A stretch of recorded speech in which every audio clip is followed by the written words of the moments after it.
occupying both of them. We don't have any other. We have maximum 2 hot seats, and now both of them are occupied.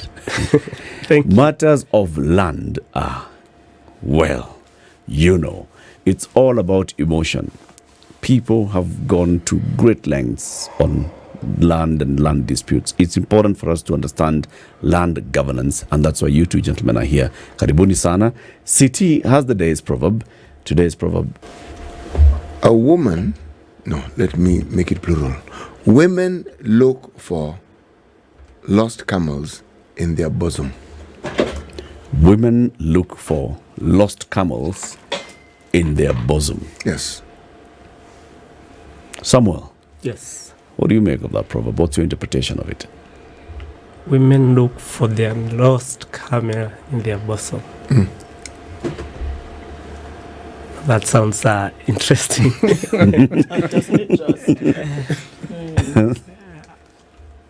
I think it's talking about the special role of women and the product, I think,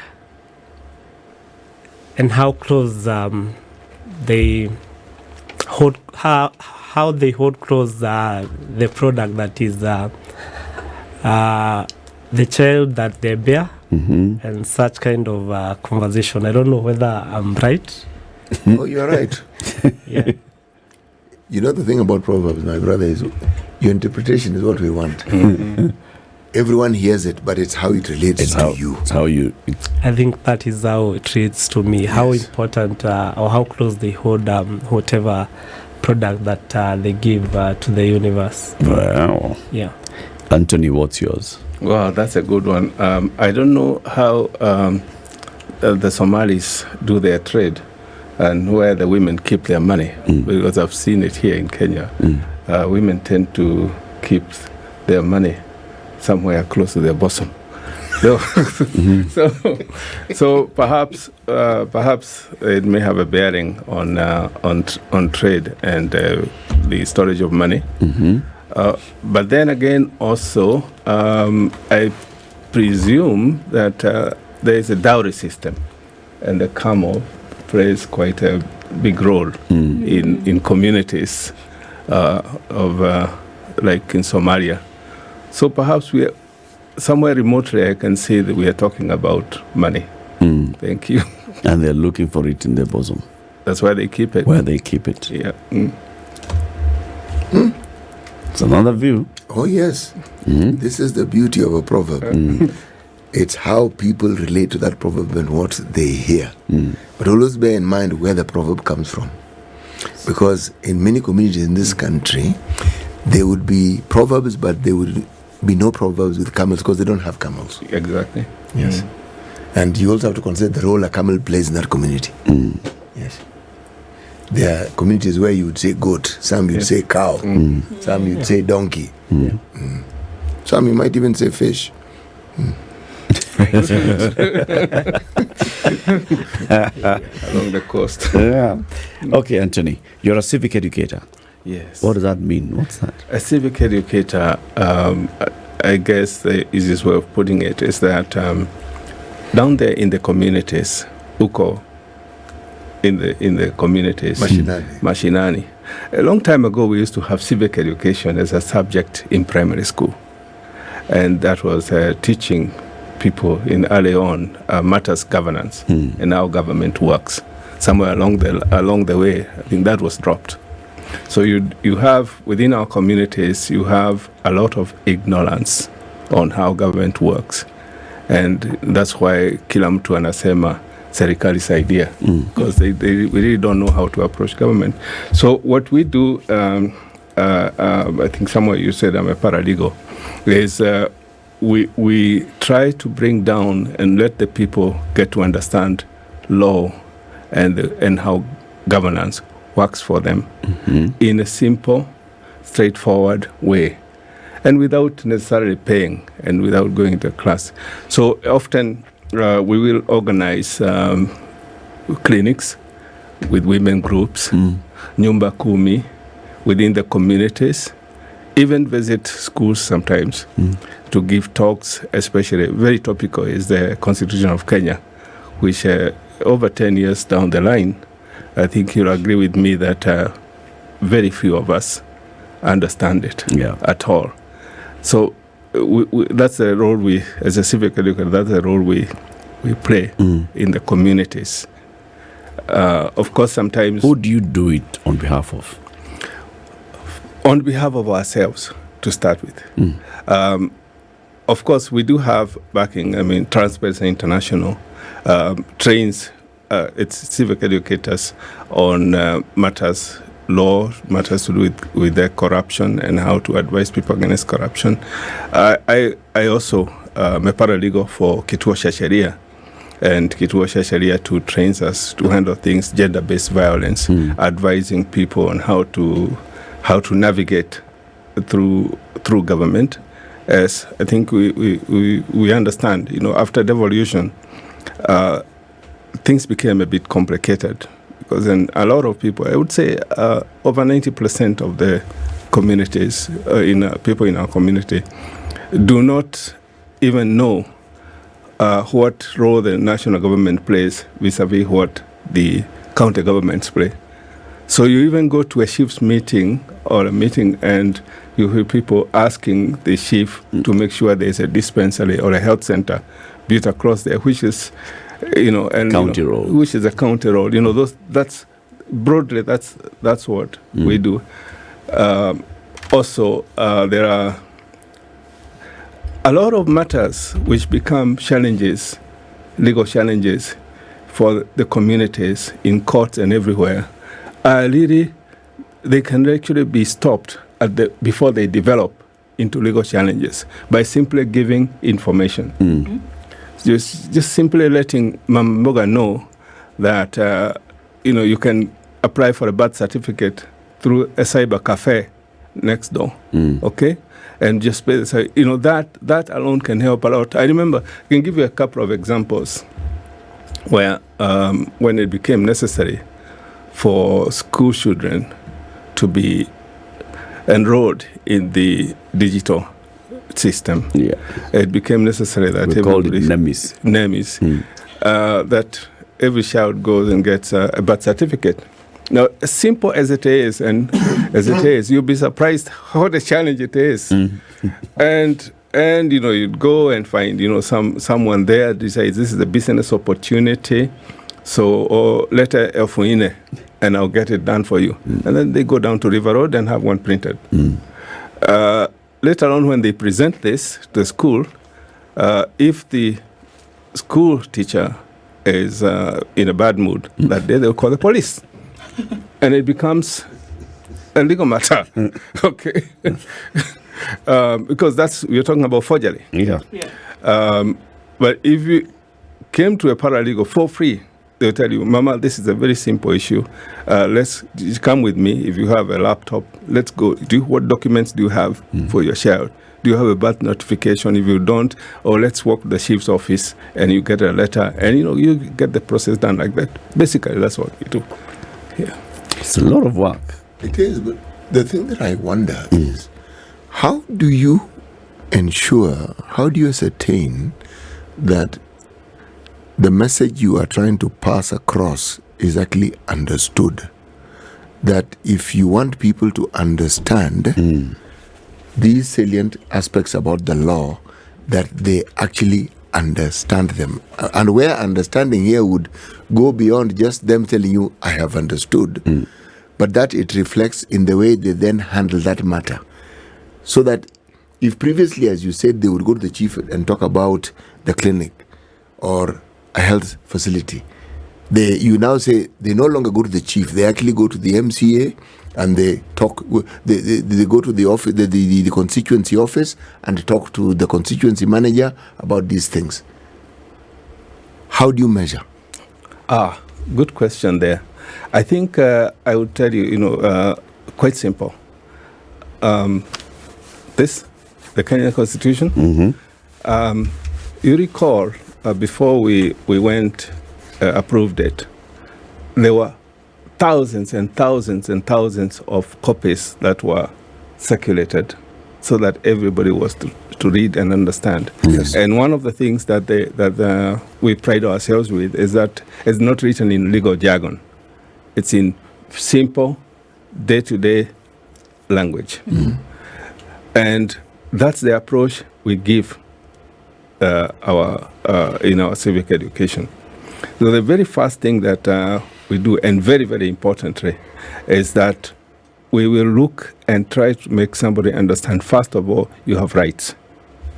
Chapter 4 of the Constitution of Kenya.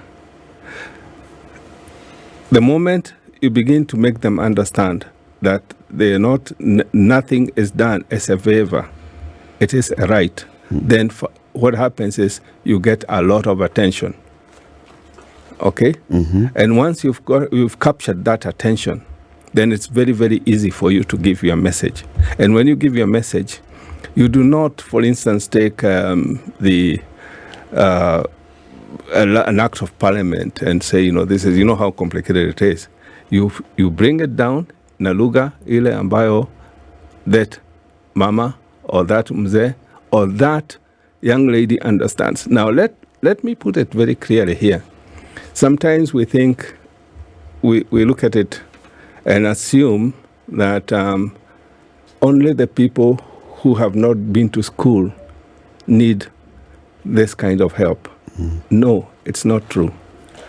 Actually, the majority of Kenyans do not understand. They fear law. Anything legal, they fear it. The majority of Kenyans, you only need to tell them to go and collect a county government license, and they don't want to navigate that. They would rather go and bribe someone, because it's instilled in us that everything to do with government is very complicated, and it is, there are lots and lots of potholes on the way.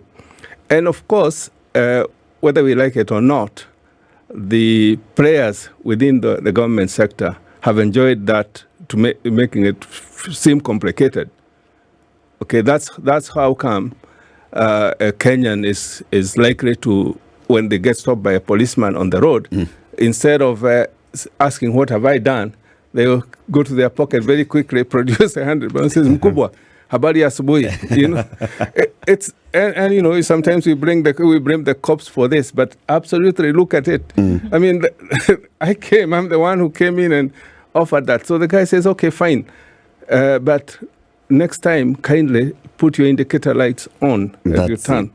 That's basically that. Now, a normal Kenyan does not realize that person has a job description. When a child is growing up, mamas tell their kids, usifanye hivyo ama nitakuitia polisi. Do you see how we grow up? Now, I'll tell you something interesting. In our civic education approach, the moment I hear a mama say that to a child in the market, I will stop there and say, Mama, you shouldn't tell your child that, because the child will grow up fearing authority. Yeah. So we go that way. Civic education is basically brought down to the very lowest level. The very lowest level. And as of now, there is another aspect of it. There is digital literacy. Many of us pride ourselves having really great phones and all that, but you'll be surprised how many of us actually know how to use them. How many, the resources that we have there. Komu and I, when we're doing civic education, we always say everything is in your hands. All the Kenyan laws are there. You want to look for a bill in Parliament, there is even an app that is populated every day by Parliament. You want to do public participation, you cannot be there.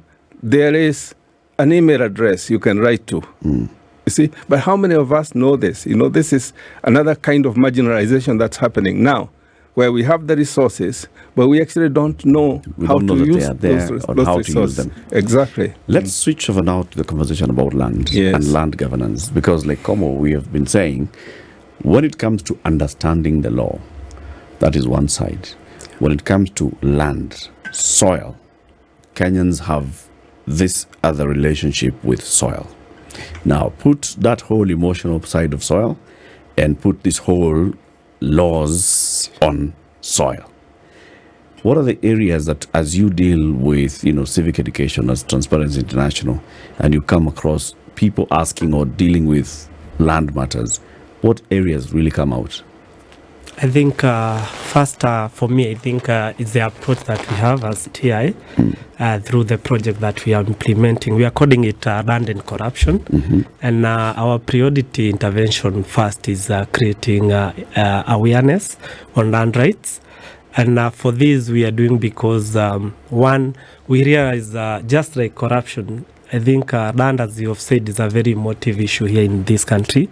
But most of the things or the challenges that we encounter and we are interacting with, and even citizens interact with, emanate from lack of information and lack of awareness. So our main intervention revolves around creating awareness on land rights, and also now trying to create a link between the citizens and those people who are in power or the duty. We usually call them duty bearers, just to solve the gaps that come in.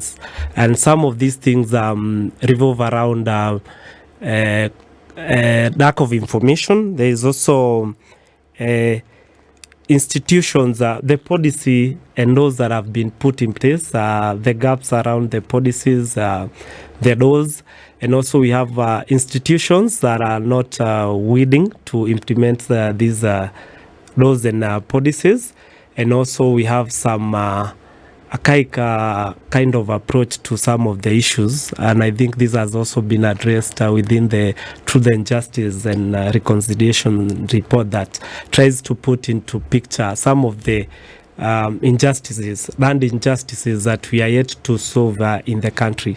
So we have a number of issues that come in. We have issues to do with duplication of titles. It's more of a lot of things around the titling. We have new things coming up. We have companies that are coming up and selling land that is already having issues. So those are some of the issues that we come across as far as land governance is concerned.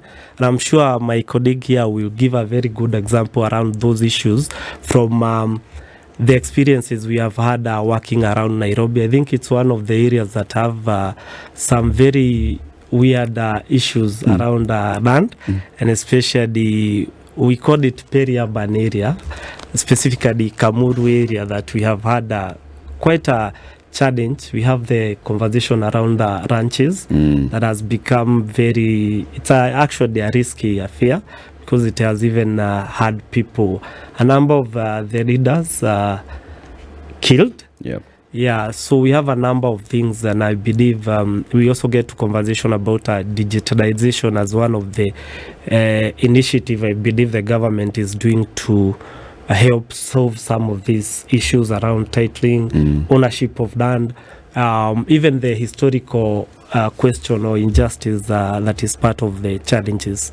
Yeah. Samuel, Antony, let me start with you. The issue of understanding land and governance issues. Earlier, when we were talking to a judge of the land court, she told us very many times people come to court because of basically what the land regime is like and the historical challenges that people have had in terms of ownership of land, lack of title deeds, ancestral land, and now you're coming to get a title for it, or you have transferred ownership without involving everybody in the family in the transfer process, or community land, where this is community land and some members of the community would like to turn this into commercial property, and then there's issues there, or private land where it's private, yes, but like someone was saying earlier, the issue of who actually holds the title becomes a big issue. When you're working in the community and the areas that you've worked in, which of these ones is the most prevalent, like, challenge that you see people saying, here, land? Title. Title. Land ownership. Yes. What about it? I think I'll be perhaps. Let me be specific, maybe so that we can understand this. Let me use an example of something that is going on, something I'm very, very familiar with, and I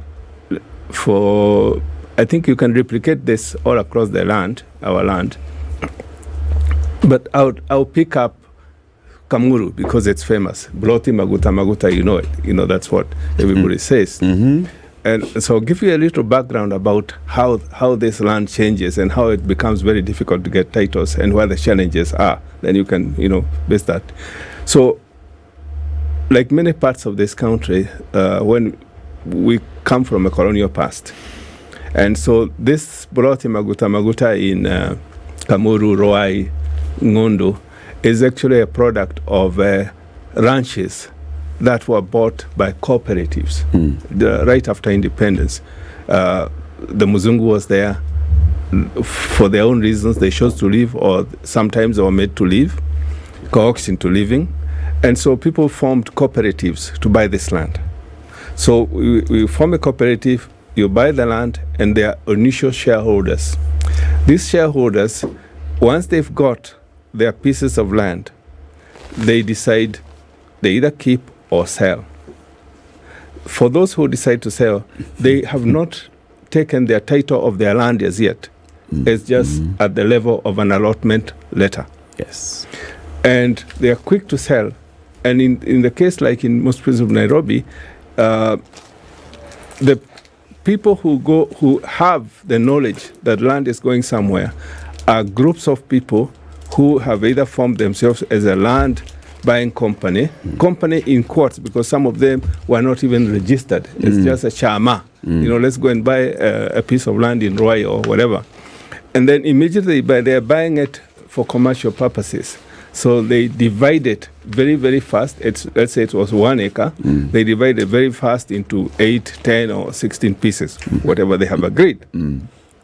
And because of the hunger for land, the moment you hear, and it's still going on up to today, the moment you hear there is a 40 by 60, 40 by 80, or 50 by 100, you rush for it and you pay for it, and within no time, it's all occupied. Yeah. Then, but you don't know whether the people who sold you the land actually had cleared with the original owner of the land.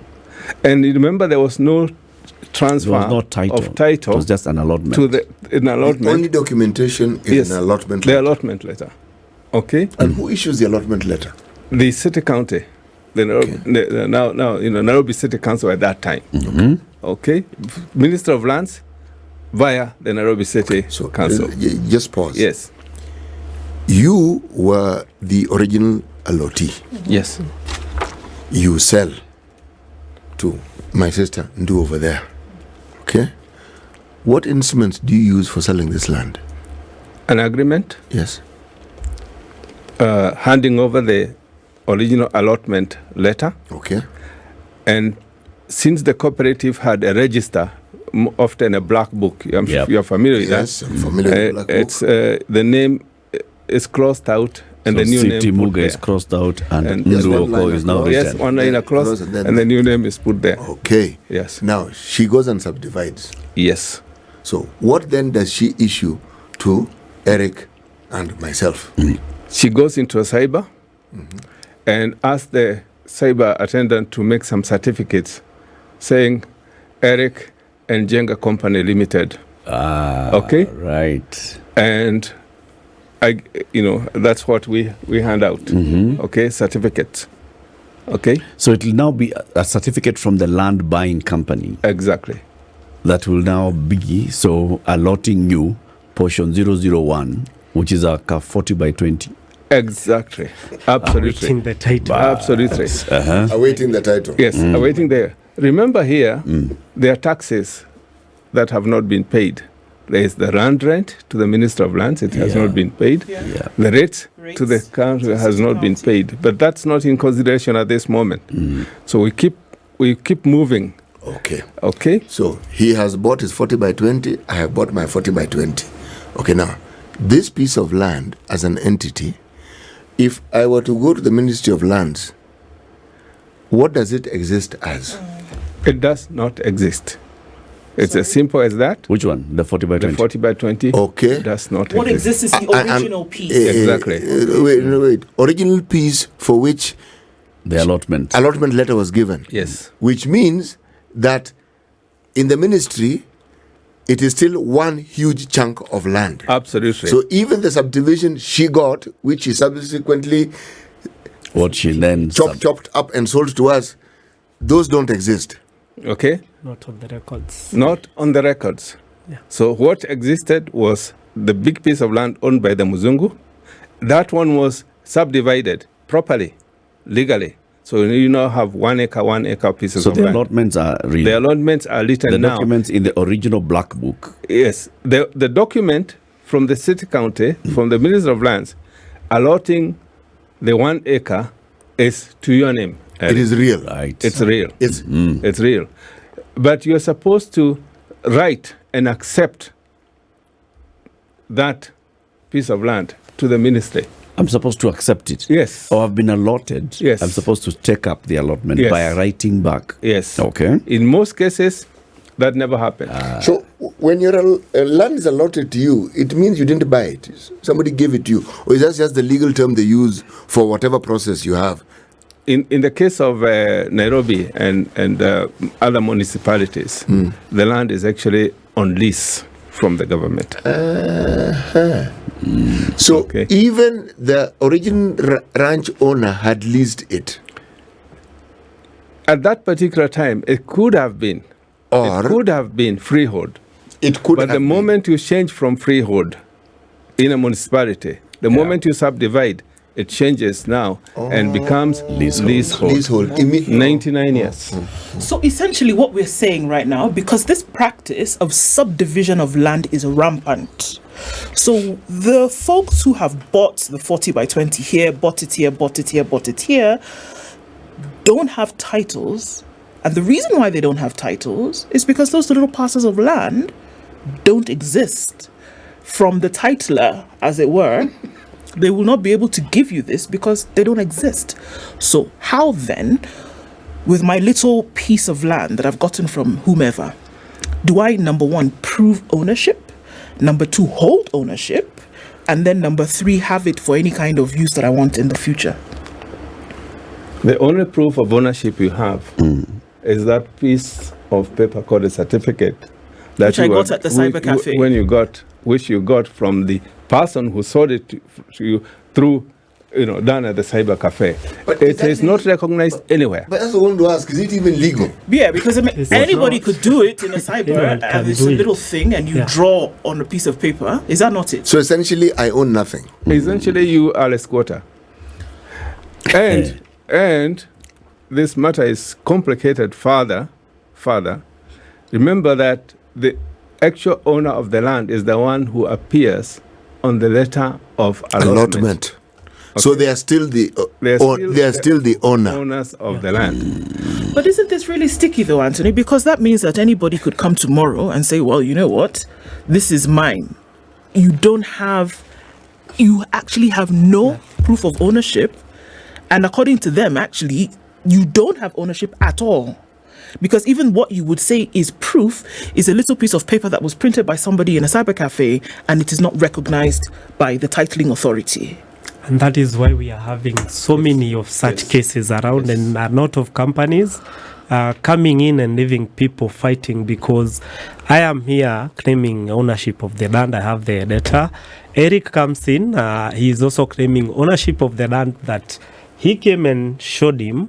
He came yesterday, showed me the same. Today it's Eric. So you meet up. Eric decided to set up his maybe building in the land, and I come and start evicting based on that documentation. Now, Yeah. these third generation buyers, are they innocent or not? Legally. Legally. As of now, from a very recent decision, is that you as a buyer, you have the bank stamps with you to make have a responsibility to have done Due the diligence. due diligence. Yes. And the due diligence here should go all the way to the lands office. The land's office. Now, we all know that these land buying companies are criminal in nature. Yes. They will make sure that when I go to the lands office, I will find everything aligned. And these are the things that you've now dealt with, right? Where the original, all these lands where you're saying Kamulu, you go to Syokimau, go even to Konza, and you find everywhere where there is now a big piece of, I don't know, it used to be a land, a ranch and a community, and there's subdivision because there is some progress. If you traced back, you will find that, you know, if you went to lands office, you'll enter an office and be told, hii shamba unajua inakatakatwa iko sawa. How can you come and say, I did my due diligence, but the system was rigged against me? Let's go into the psychology of the Kenyan. The psychology of the Kenyan is such that when you're buying a piece of land, first of all, in yourself, you're made to think that the competition is very high. It's a deal. It's a deal. So you don't even want your neighbors to know that you know. So due diligence might even be that you are supposed, and actually we advise that whenever you're buying a piece of land, after making sure that you have seen that the documentation is okay with the government or with the government at or whatever level, you also visit the land, see it physically, and talk to the neighbors, talk to the people around. They are the ones who will tell you, oh, by the way, this land was actually sold to someone else. They are the same people. I've had cases myself, friends of mine, who were showed land, let's say near the road, and said, this is what we're selling. And they went and bought it. Only later on to find out, after they've put up their houses, that actually they put up their house on the wrong piece of land. That their piece of land was actually 10 kilometers in. What? Yes. Touching tarmac. Yeah, it happens. Okay. And often it is at the time that you have applied for a power connection or something. That's when the hard reality hits you. Oh my God, what do I do now? You know? Okay. So maybe we're taking that question, what do you do? Okay, so here you are, because there's still, again, highly emotive issue, and people see this as the thing. If you own a piece of land, then okay, at least you've made it, right? Yeah. You've got something that you can hold on to. And we're not even talking about ancestral land here, that purchase of a little piece that you will build on for commercial or, domestic value, use. Now, what do you do? Somebody's selling you the plot, right? To whom do you go to ensure that, number one, the process is clean and that what you're purchasing is actually correct, and that it is not 20 kilometers in and you've been sold this thing that doesn't belong to you? I think we are always advised from the word go to use an advocate, because at that point then he takes up part of what I would call the liability for the process, and ensuring that you follow through all the processes, go get your documentation right, and even get to the deeper of these issues with the green card and all that. But I think from where we sit, and even not talking about specific issues or cases, for us that's where we are coming in trying to create this kind of awareness around what needs to be done. If you're doing or you are pushing for such kind of process, or you want to acquire land, then these are the processes that you need as someone who is selling, because mostly it's those who are selling and buying that find themselves. But mostly it's there's a high probability that Eric might not be duped. But there is a high possibility that those people within the community who are not exposed as much, who are not able to maybe get the services of an advocate, will fall for that deal. And that is why we try to create this kind of awareness around their rights, how they are supposed to go around some of these processes, and also trying to connect them and having champions within the community who are able to talk about land rights, some of the issues that they are expected, or that some of the issues, corruption issues that they are likely to come across. Yeah. So that means you are more aware when you are going to approach such an issue, or you are going to buy land or even sell land. And even as a community, you become more united when it comes to whatever is needed within the community, the land that is within the community, because we have even seen community land meant for public utilities, like even schools, like even school playing grounds, health facilities, people taking advantage of that and selling to people without knowing. But if this is something, an initiative that is owned by the community and people within the community, we have champions. If Njenga is within Kamudu and he's talking about land, there is a high possibility that within that area, he is likely to know this land is being sold, this land has an issue, so he will raise it up with whoever it is, whether the one who is selling or anyone coming in to buy. So that is the kind of approach, and also trying to bring in maybe the government agencies and people, the duty bearers, to highlight some of these issues that have been there. I think we are very keen to document these issues that are coming up and bringing people on the table, both the citizens or people within the community, and also people within the Ministry of Lands and the National Land Commission, to have a conversation around, because you see, like the issue within Kamudu is deep rooted. It just didn't start yesterday. Yeah. So they need to, and that was the idea for that the Justice and Reconciliation team had, that we are able to try and trace back some of these challenges and solve them from there, not just solving his company, because his company is on the ground, just dealing with the company. Let's get to the root cause, the root of the the titling, the allotment.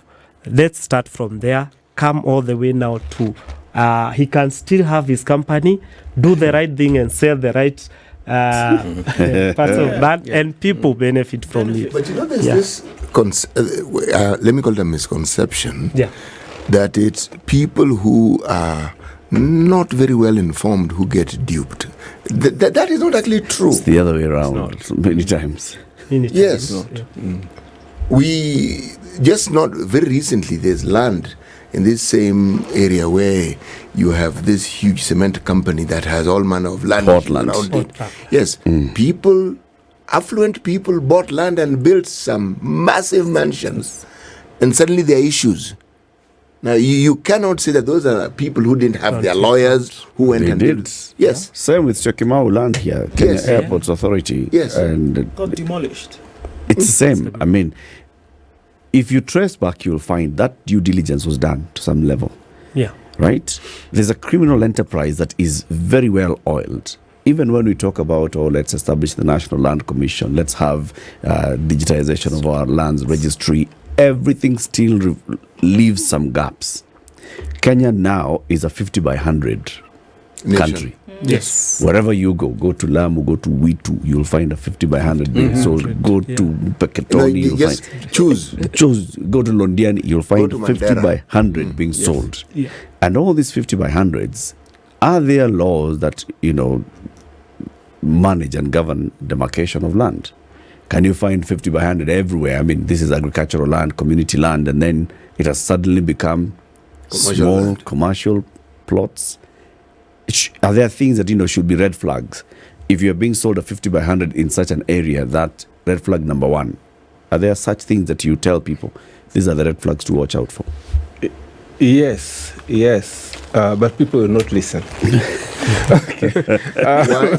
You mentioned the psychology of Kenyans. Yes. And your answer gets to the heart of it. The psychology. Yes. Why won't they listen? Yeah, people will not listen. There's something in us. Impunity. You see, we come from, at a certain point, we came into a society where values went down. And what I mean by this impunity is, when you go to those plots, the ones that you're mentioning, you are told, take it and build very quickly. Because it was said that as long as you have put up a house, now you cannot be pushed out. It's only the reality now creeping back now that the courts, when the court says you're on somebody's land, it can now be. But before that, if you had power, or you had power come behind you, what? To hell with the courts. Yep. Or you could simply just say, well, never mind about the judgment, I'll take care of it. Okay? But again, when you come recently, there was I think there was this case that was determined in Mombasa, the one that had to do with land belonged to a former president, and you heard what the judge said, that you go right back to the documentation right at the beginning from the green card, and if there was a problem there, then your title is invalid. It's invalid. And I think we need this kind of judgments. Sorry, I have to ask. Who knows that the original allotment is the one legitimate document? These land buying companies, do they know?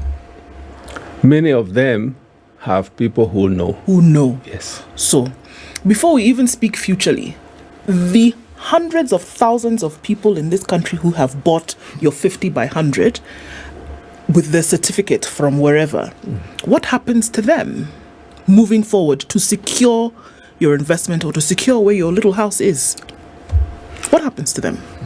How can they be helped today? You don't do. Okay. How does TI come in? Because now you're running the land program. Yes. Are you looking to address some of these issues and helping people go along? I think for us, it's trying to create, first, for the specific case, I think it's going back to the green card that my colleague has alluded to at the ministry, because that is where it starts. But generally, I think it's because we also realize it's like systematic in a way, especially with specific areas. You hear of Syokimau, there are areas that have prevalence of these issues, and that is why we are talking of bringing on board the land administrators and people within the community, or even those who are championing for these issues, to raise them up and seek for be on the table and look for solution right from the start. That is one of the things that we are trying to do, and also encouraging people to raise this issue with us through different platforms. Speaking up, we have a toll-free number that we usually have. People can report corruption issues through the number.